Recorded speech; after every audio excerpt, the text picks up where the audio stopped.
Olá, tudo bem? Meu nome é Ana Beatriz Acioli Mendes, sou estudante de História da Arte pela UFRJ e pesquisadora PIBIC no LITEB da Fiocruz, com um projeto chamado Ver o Som, Oficinas de Sinestesia para exercitar percepções auditivas visuais. Sejam bem-vindos à minha apresentação para o 6º Encontro de Pesquisas em História da Arte da Unifesp. Agradeço por esta oportunidade em dividir um pouco com vocês minhas concepções, ainda em desenvolvimento. Vocês serão guiados pela minha voz e por meu avatar feito pelo aplicativo Bitmoji. Com os objetivos de conceber e elaborar oficinas de sinestesia, esta pesquisa em andamento trará questões ainda iniciais, como a prática da releitura sendo valorizada nas metodologias de arte-educação. Esta comunicação, com o nome de Por uma História da Arte Sinestésica, as reivindicações poéticas da seleção de obras para a Oficina de Percepção Auditiva Visual, é um segmento da minha pesquisa de orientação da professora doutora Tânia Araújo Jorge. Em 15 minutos, irei tratar de alguns porquês, como o papel da releitura dentro de um estudo de história da arte e inúmeras relações condicionadas à condição chamada sinestesia. Olfato, tato, audição, paladar e visão. Os 5 sentidos fazem parte das manifestações artísticas, um com mais frequência do que outros. Minha pesquisa PIBIC vem desde 2019 ressaltando a sinestesia no âmbito das artes, quando recorremos à condição como um recurso de manifestação artística ou quando há uma expressão do público e ou artista. Segundo a pesquisadora Carla Patrícia Magalhães Presa, a sinestesia é uma condição neurológica na qual o estímulo de um determinado sentido provoca uma percepção automática noutro sentido diferente. Existe também a pseudocinesia, que é adquirida pela cultura, hábitos sociais e pela memória ao longo da vida. Por isso, temos 2 lados, um que é realmente a condição e outro que é mais metafórico do que verídico em níveis físicos e neurológicos. Além de toda a gama teórica, o projeto foi se expandindo até desenvolver oficinas geológicas que pudessem de alguma forma evidenciar as vivências que geralmente não nos damos conta que existe um nome e toda uma bibliografia por trás dele. Mas aqui estamos falando de pessoas e não de objetos científicos. Assim, a oficina quer humanizar esse estudo e propor reflexões sobre. Nesta apresentação, pretendo trazer à tona uma parte dessa oficina que trata sobre a seleção de pinturas dentro do recorte temporal, do século XIX até os dias atuais. A atividade 3 da Oficina de Percepção Auditiva Visual se restringe a artistas que chegaram a mencionar no decorrer de sua carreira que baseiam ou basearam sua produção na condição neurológica que causa a mistura involuntária dos sentidos, ou que pensam que têm, ou que pensaram que tinham. A oficina consiste em atividades que propõem experiências, sejam elas as mais múltiplas possíveis. Começamos com a ideia de conhecer a vida de um sinesteta, aquele que tem sinestesia, mas não de ficarmos presos imaginando sermos um. O intuito é saber que existem inúmeras realidades perceptivas. É ver uma cor, ou sentir um aroma, e apenas perceber. A validade de qualquer conclusão de resposta sobre o que ele vê ou cheira será dada pelo participante. Não queremos forçar a barra de termos uma experiência que não somos capazes, mas de experimentar e perceber e, principalmente, termos cuidado com os sentidos, sejam com qualquer coisa. O papel da oficina não é imitar o que o sinesteta vê, e sim refletir sobre o que vemos e como ocorrem esses processos, para que, ao final, o participante se questione. Desse jeito, iniciaremos nos aquecendo vendo 12 cores e dizendo a primeira coisa que vem à nossa cabeça. Essa palavra será disparada pela cor, e nosso cérebro logo responderá dizendo determinada coisa com base nas nossas bagagens e associações. E para entendermos mais ainda o dia a dia de um sinesteta, os participantes são convidados a criarem seu próprio alfabeto e os números, fazendo alusão à sinestesia mais comum, a grafema-cor, segundo estudos dos aspectos demográficos da sinestesia do PhD Sean Day.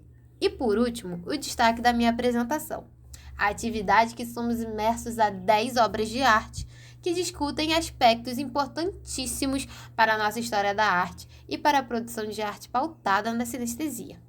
A atividade é de ver e ouvir 10 obras e escolher apenas uma. O participante tem um tempo para elaborar algo novo, mas que dialogue, já que estamos falando de uma tarefa de criatividade. A partir da nossa proposta inicial, com a oficina, entramos em contato com a obra de arte, em perspectiva da sinestesia no campo artístico, para fazermos uma releitura.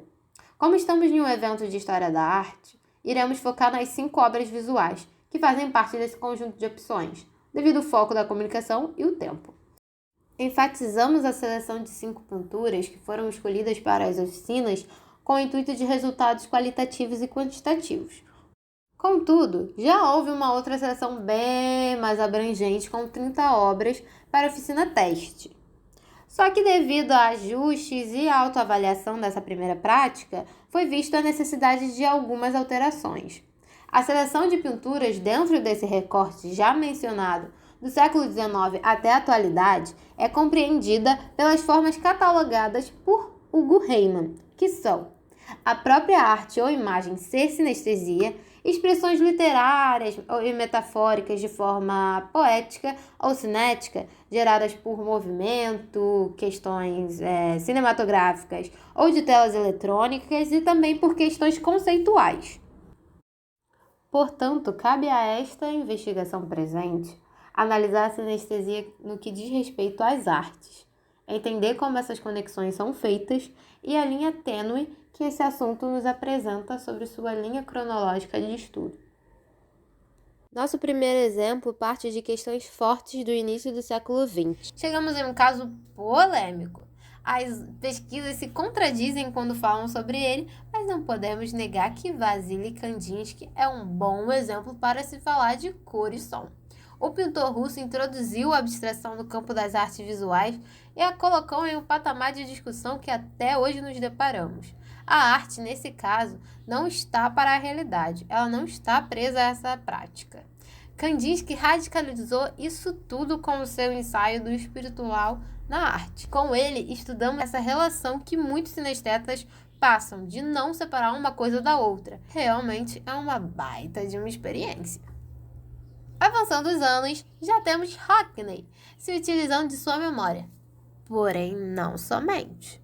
Utiliza todas as suas lembranças, com o cheiro da grama que remete a uma determinada cor e formato único que aparece só para ele, mas não se prende apenas a essas memórias, para criar um ambiente sinestésico para ele e para todos nós. Caminhamos pela estrada com os olhos e os demais órgãos todos aguçados por essa paisagem hipercolorida da realidade.